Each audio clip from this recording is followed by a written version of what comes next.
On today's show, the Cleveland Cavaliers win on trade deadline day, and someone, maybe two people even, who they could have traded showed you why they did not need to make a deal at the deadline. Let's dive into Cavs Nets on a new Locked On Cavs. You are Locked On Cavs, your daily Cleveland Cavaliers podcast.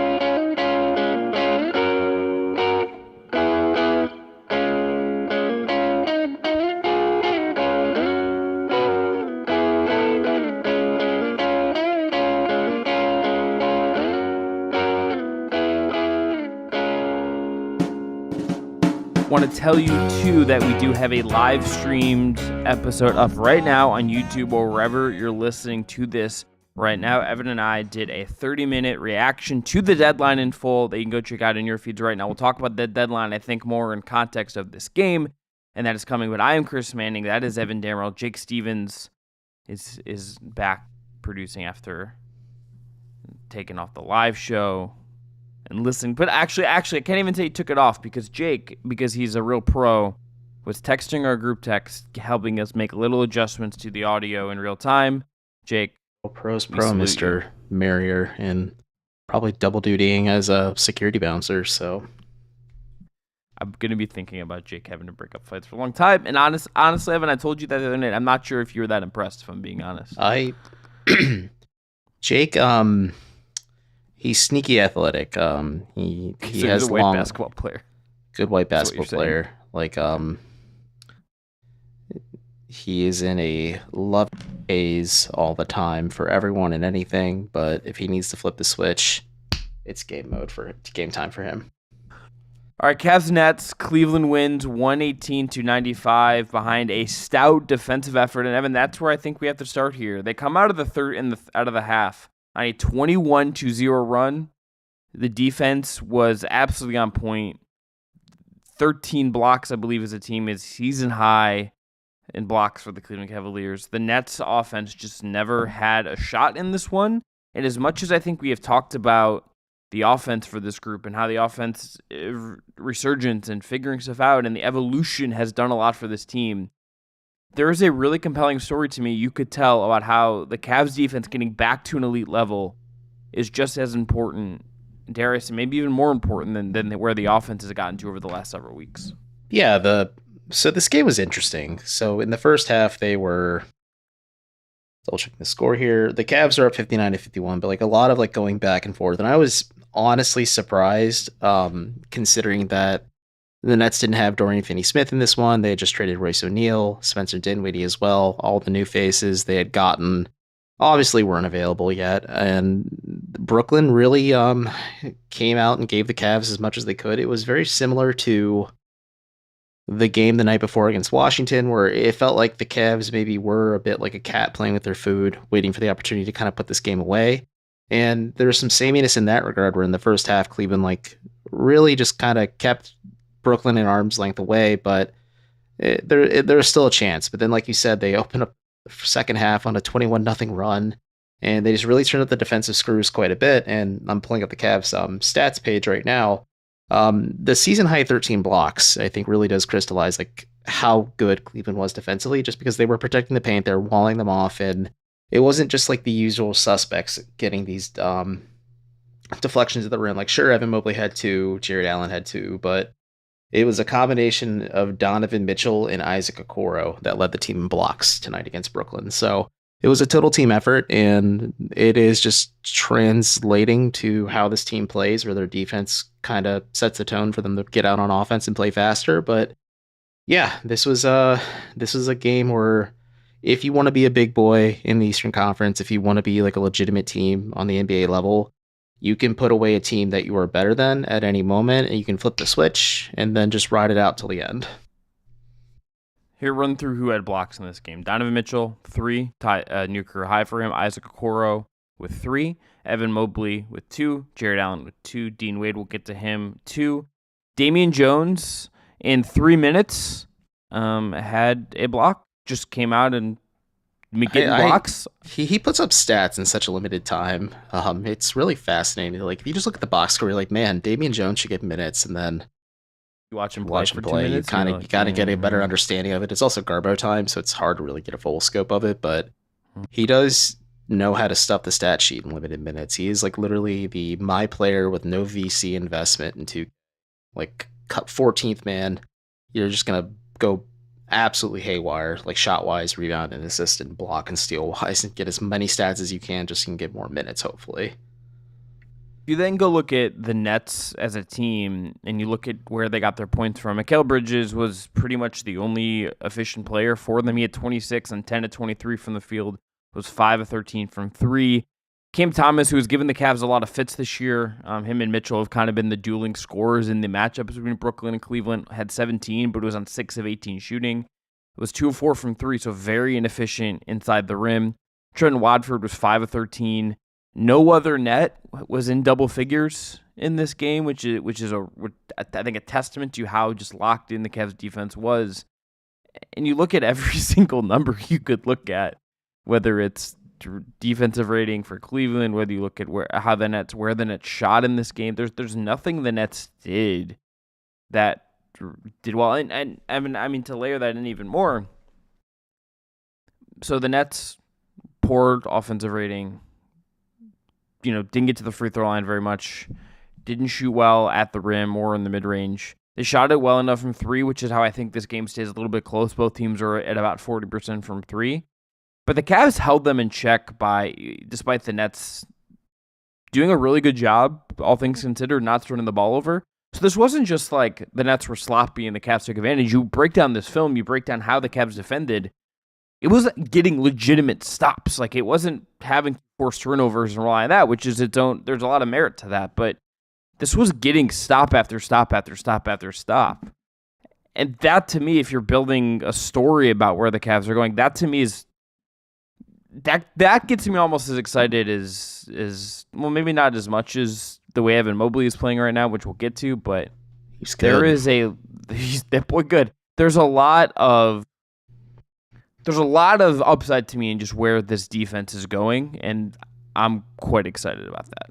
Yeah, there's no reason not to be excited, and I think it's not just the fact that, again, like the headliners, it is Jared Allen, it is Evan Mobley leading the pack on either end of the floor, especially on defense, but you're really seeing this emergence from Isaac Okoro where he's playing much, much better on either end of the floor. Like, he's not just a one-trick pony out there for Cleveland. Like, he's able to give them legitimate, like, 3-and-D, two-way impact. And you're also just seeing, like, the collective effort of, like, a guy like Dean Wade, who we'll touch on pretty soon here in this show, or, like, Donovan Mitchell, who I always joke about this, but, like, whenever you see Donovan Mitchell doing something, like, really good defensively, whether it's just, like, playing solid team or individual or positional or help defense, like Quinn Snyder's punching air, even though he's in Atlanta, because he's dealing with another guard who won't try on defense, but maybe doesn't have the physical abilities to do so. But either way, like this is really interesting to me, because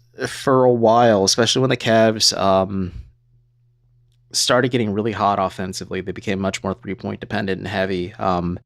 The defense sagged a little bit just because, like, they're expending more energy on offense, but you're starting to see that equilibrium. And for those listening and not watching, I'm holding up my hands on an even level here, where the defense and the offense are on the same page. And, like, this is a very good, possibly elite two-way team.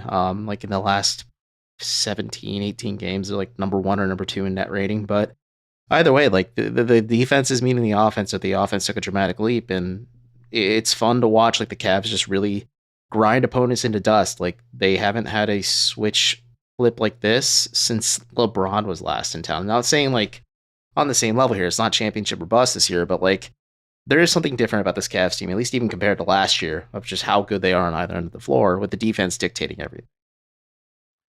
Coming up next, the standout performances. We're going to get into Evan Mobley, Donovan Mitchell. I think maybe a little check-in on Darius Garland as well, but that's coming up on Locked On Cavs. Today's episode is brought to you by eBay Motors. eBay Motors has teamed up with Locked On Fantasy Basketball host Josh Lloyd to bring you some of the best fantasy picks each week, all season long. Whether you're prepping for a daily draft or scouting the waiver wire, every week we're going to provide you players that are guaranteed to fit on your roster. So let's see who Josh has picked out for us in this week's eBay's Guaranteed Fit Fantasy Picks of the Week. A name that I like is Benedict Mathurin.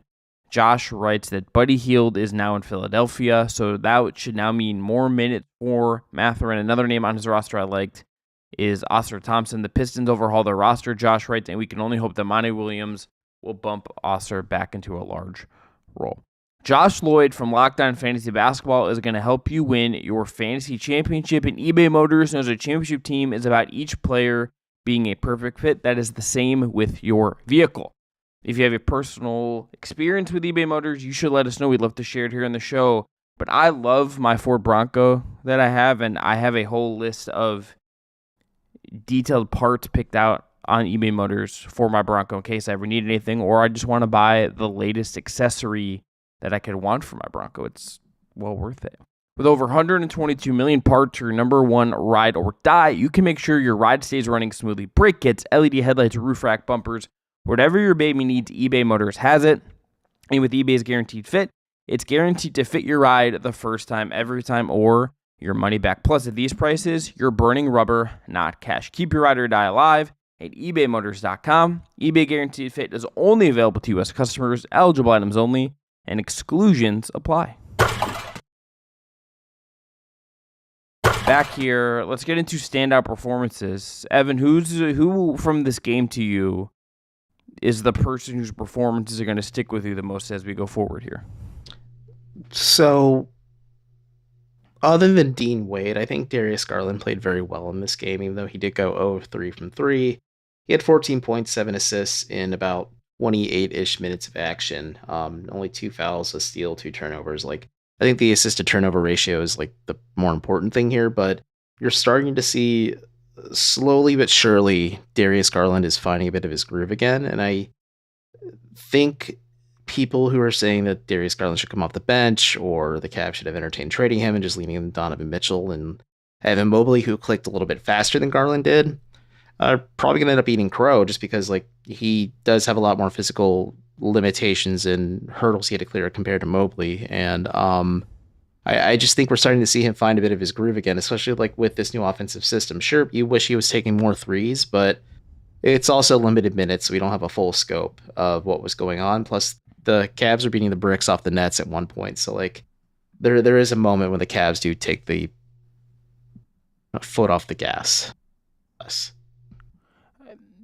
I think the number one thing with Darius Garland to figure out right now, Evan, is what he's doing off ball when he doesn't have the ball in his hands, because there's just a lot of standing around and no one else is standing around anymore. He has to. I think that's the next thing. I think tonight was a step forward with him a little bit, but I do think the next step is going to be figuring out more of what he can do off ball instead of just kind of waiting around for the ball to come back his way. Yeah, I think that's always going to be part of the hurdle. A lot of last year, and especially this season, it was a lot of your turn, my turn between him and Donovan Mitchell. And the Cavs are doing the right thing by riding the hot hand. And Mitchell, like, he has not cooled down whatsoever. I mean, frankly, like, he should probably be a little bit more in the MVP conversation. It's just how outstanding he's been in this, I know, 20-plus game sample. But regardless, Garland is kind of learning a little bit on the fly because there's only so much you can do in practice of playing off ball of Mitchell and maybe moving a bit more on the offense and just the general flow of things. And that's a little bit of a coaching thing too. Like, I'm sure the Cavs can maybe run some plays where Garland is getting the benefit of screens and moving off ball and kind of get him moving a bit more just so he can bend the gravity or the defense with his gravity a bit more. But it's going to be a work in progress. It was never going to be a seamless pickup for him. I felt that Mobley, or I always felt rather that Mobley would have an easier time picking things up just because he's not as, usage dependent. Like, he's much more reliant on guards at times. Whereas Garland, like, very much is used to having the ball in his hands and running the offense as he sees fit. And the Cavs are trying to make sure that kind of fits into what's working now, or at least what's been working while he was gone. For me, you could go with Mitchell, and I think you could just be like, oh, he had 27 and 4 and 3 blocks, and like he was again great. He's having in some ways a better season than last year. I think that is more than fair. Evan Mobley, though, I think the leap is happening. I think what we are starting to see with Mobley, only 25 minutes in this one, just still kind of fully working his way back, but he had 14 and 12. He had 2 blocks, but he felt like he contested just way, way more shots than that. He's popping into spots for 3, even if he didn't take one in this game. I think, and he had 2 really nice assists in this game as well. The last couple games have just made me uber curious about him, and I kind of think the leap for him is just actually happening now. Like I think there is obviously a lot more time you need to fully feel that, but my goodness, I think he is playing at just a kind of insane level right now, and it is noticeable how good I think he has looked of late, and it would make me very, very encouraged if I'm Cleveland. I mean, it's 6 games back now. He's averaging about 16 points, 10 rebounds, 3 assists, a steal and a block in just 24.3 minutes per game. Like, that's pretty nutty considering he's still on that minute restriction. And Kobe Altman said during his media availability post-trade deadline that the hope is that Mobley will be off the minute restriction post All-Star break. I think it is encouraging that he played both games in this back-to-back just because of his knee and everything else. But like, yeah, after the first game where he said like clearly he didn't feel like he was in proper shape, that he needed to kind of up his stamina a little bit and find his wind out there. Game 2 on, like 2 through 6 of him being back so far, like have been stellar. I mean, I think the biggest thing for me is, like you said, he's reading and reacting to how defenses are playing him. He is playing within the flow of Cleveland's offense, but also like being hyper aggressive every time he has the ball in his hands or playing off ball to somebody else. He is making winning plays on either end of the floor and has really just acclimated nicely to how Cleveland's trying to attack things both on defense and offense. And like you said, like I'm excited to see what that maybe next level is, or okay, Evan Mobley's been doing X, Y, and Z really well for a while now. What is next for him? Because the sky's the limit for him, or the sky's the floor rather, and like the limit we can't even comprehend because he's starting to level up.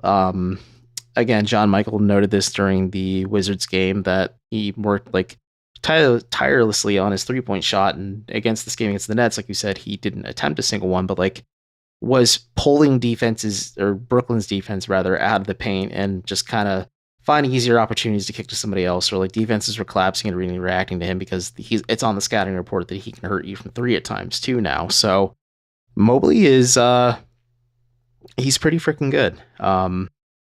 Sorry for my language for anyone listening, but like he's really good at basketball. And I think as he continues to level up and grow and kind of find out who he is as a player in year 3, there is going to come a point where we kind of say this team will only go as far as Evan Mobley's limitations allow him to carry them.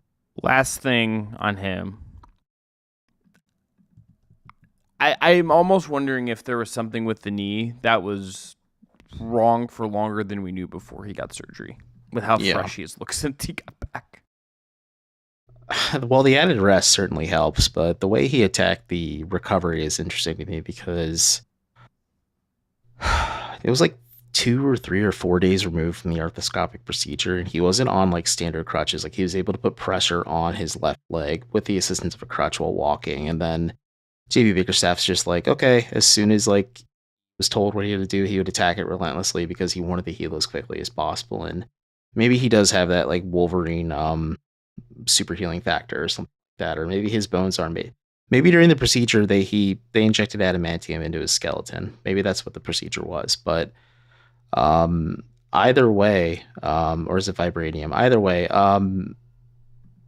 it's insane to think like, yeah, this dude is 6 games removed, coming back after being a month and a half after having knee surgery, and he looks like he hasn't missed a beat, and he's way more energized than he was at the start of the season. And yeah, I do wonder like how long was he dealing with this issue, and maybe that was kind of hampering things when we were saying like, what the heck's going on with Evan Mobley to start the season, just because he's not popping like we thought he would in year 3. After this, Dean Wade had a solid game, and why that level of player they already had, so why to go trade for another one? Let's talk about that after this. Today's episode is brought to you by Nissan. Nissan has got the best SUV lineup out there right now. Are you the kind of driver that likes to push things a little further? Ever wonder what adventure could be around the corner? Our friends at Nissan have a lineup of SUVs with the capabilities to take you to your next level. The 2024 Nissan Rogue, for instance, is perfect for city drivers and great escapes. Class exclusive Google built in is your always updating assistant you call on for almost anything. Gone are the days of connecting your phone. Google Assistant, Google Maps, and Google Play Store are built right in to the 12.3-inch HD touchscreen infotainment system. The 2024 Rogue is the perfect mid-size crossover for your next adventure. There's also the 2024 Nissan Armada. It will change what you expect from a full-size SUV. Picture a rugged 4x4 that can seat up to 8 in a first-class luxury and style. Tow bigger and explore further in the 2024 Armada. There's also the 2024 Nissan Pathfinder. Take the Nissan Rogue, Nissan Pathfinder, or Nissan Armada and go find your next big adventure. Shop NissanUSA.com. So Dean Wade, Evan, I look at him, and you look at this game for him. 16 minutes, 30 seconds, 3 of 4 from the field, all from 3. 9 points, had just 1 rebound, and had the 2 blocks. I'm not going to sit here and tell you Dean Wade is like an all-star level bench guy, is like a super sub. Certainly, I think the way he has played of late is the best version of him, where he is letting his shots go. He is more active. He's playing more confidently in a way that has not always been the case for him. It's been one of the real hindrances when he's not playing with confidence. But I would argue that this is the kind of guy that when you have them and he's making like $6 million and he's not making as much as Royce O'Neal and is a little bit younger, I think if you just look at how he played in this game and look at what he gives you, even if there are some limitations, and there's going to be some nights where he plays less than he did in this game or whatever, I just kind of think this is the kind of guy you just want to already have. And I ultimately just look at a game like this and I'm reminded you don't really need to go out and spend for another guy just because maybe that guy is better once. I think this he fits what they're doing right now in a way that I feel pretty good if I'm Cleveland about not flipping him and trying to upgrade on him. Well, we did talk about this on the live stream. Would you rather have Royce O'Neal or Dean Wade, considering what Phoenix gave up to get Royce O'Neal? And it is multiple things. Like, it is the salary. It's not a one-for-one match. Like, Cleveland would have to give up several players, I'd say, like a combination of Dean Wade, Jerome, and Jones, but like Wade or somebody else too, just to like maybe Okoro, maybe Okoro might have to be in there as an upgrade piece.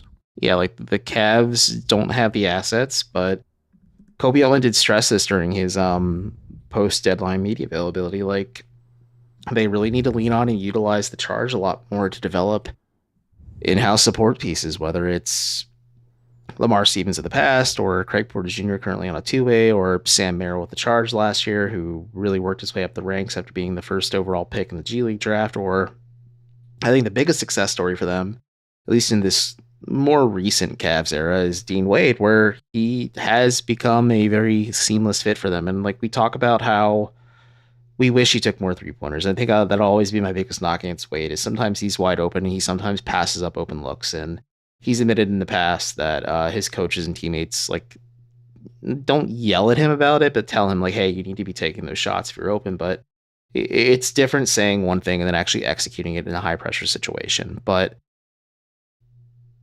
yeah, Wade is bigger than O'Neal. I think the fact that he is a natural 4 that can comfortably play the 3 after being forced to do so for a few years has helped. I think he can play small ball 5, which is something O'Neal can't do. But more than anything, it's the continuity aspect. I think anyone on this roster that has been with Dean Wade from when he was a UDFA to where he's at now, like, they have that familiarity, they have that trust, they have that security with one another in him, where he can provide you impactful minutes. And I think now, at least, like, the Cavs have other options if Wade isn't giving it to you the way you hope he does that night. Like, you can lean more on George Niang. Maybe you look more at Sam Merrill. Maybe you lean more on Isaac Okoro, Karis LeVert. Like the Cavs do have the luxury of depth and strength in numbers where like it's not all, hey, Dean, were once a marginal role player for us. You're kind of not a staple, but like close to being a staple bench guy for us now too. But in the past, like that wasn't a recipe for success. Whereas now, like, yeah, it works. But I think just the multi-positional attributes he has, the defensive upside, and just like the stretchiness that he gives you as a 3-point shooter, like can't be understated. And the fact that he's just bigger than O'Neal, like that helps a lot too. And considering what Phoenix gave up to get O'Neal, like I just, if I were the Cavs, like I would politely decline that conversation just because you might be giving way more than you need to for a guy that may not move the needle as much as Dean Wade already is for you. I think you look at his route too, and what you said about the charge will continue to be true for Cleveland. For everyone, it's going to be a trend, I think, in the league as you go forward. You look at how Dean Wade got here in the first place. UDFA in 2019, this is someone that had injury issues at Kansas State, had a senior season ended early, so he doesn't end his career in the way he would have liked. He is, I think, by a lot of draft people at the time, considered a draft quality prospect, but the injury stuff scares people off. Ends up on a two-way. He's also was like a 4 or 5 coming out of college with foot problems, and yeah, that's a red flag if you're a bigger player. Yeah, with issues. Yeah, that's what I meant by the injuries. Okay, I just wanted to provide clarity for people who maybe did. Yeah, this is after he has a pretty good college career. He was the Mr. Basketball at Kansas, goes to Kansas State. He's a 2-time All Big 12 player. Comes to the NBA, is on a two-way. He put like his numbers in the G League in just like 29 games are pretty. In 29 of 30 games they started, they're pretty decent. 14 points, 7.6 rebounds. Not like eye-popping numbers, but like decent numbers. Gets a multi-year deal in 2020. He gets to start a little bit in 2021, the COVID year, after Lowry Marketing gets in the COVID protocols. Ends up having surgery that year. Before last year, he gets his option picked up, and then he signs a multi-year deal. He's had some injury issues in the NBA. You know, he played in 63 games in 2020-21, played in only 51 last year, was a spot starter. This year, he looks like he's going to play closer to that 63 number, health permitting. About the same minutes he's played. And he settled into just being, hey, I can spot start, and I can be a competent bench player. And is he maybe a little light rebounding? Does he maybe shoot enough? Are his numbers super eye-popping? No, but he's quality and tough and does very specific things that I think fit. And there's something to...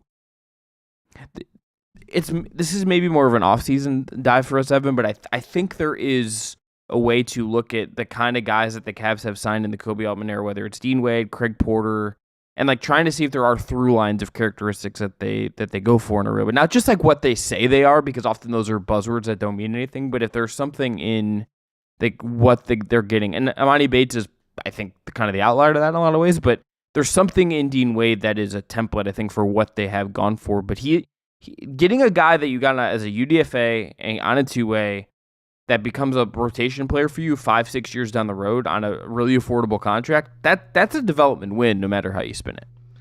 Well, if you look at like Craig Porter Jr. or even Dean Wade, they are low ceiling, high floor type players where they played their entire collegiate career. I think you have a pretty firm understanding of what they are going to be at the next level. Maybe there's some wrinkles you believe your player development staff or even the G League coaching staff could iron out for you if you have like a clear plan set in place. And I think that is the interesting thing, like, because at least under Bickerstaff, every assistant coach with the charge has been either a JV Bickerstaff assistant getting coaching experience or something else. But like, there's a set in stone plan. And like you said, Amani Bates is a bit of the outlier just because like there's a lot of upside there because he's so incredibly young and raw and unrefined that there's a lot of wiggle room to figure out what he can be as a player. But looking at Wade or looking at Porter Jr., I think there is an archetype there. Like, it's a guy who is entering his senior year is going to be lower because of age in the draft. If he goes undrafted, I think that's beneficial for Cleveland because you can kind of use the pedigree of like, we can develop dudes and kind of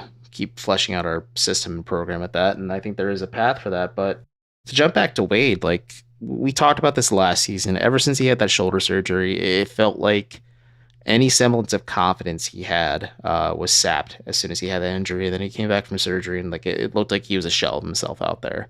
And I do legitimately wonder, like, if you asked him, he's like, oh yeah, my confidence never wavered, blah, blah, blah. And like the coaching staff and players would say the same thing, but like he does feel like he's much more confident out there, but it's a two-way street where like coaching staff and his teammates are also confident in him and trust him in those high pressure situations to deliver on what they need him to do out there.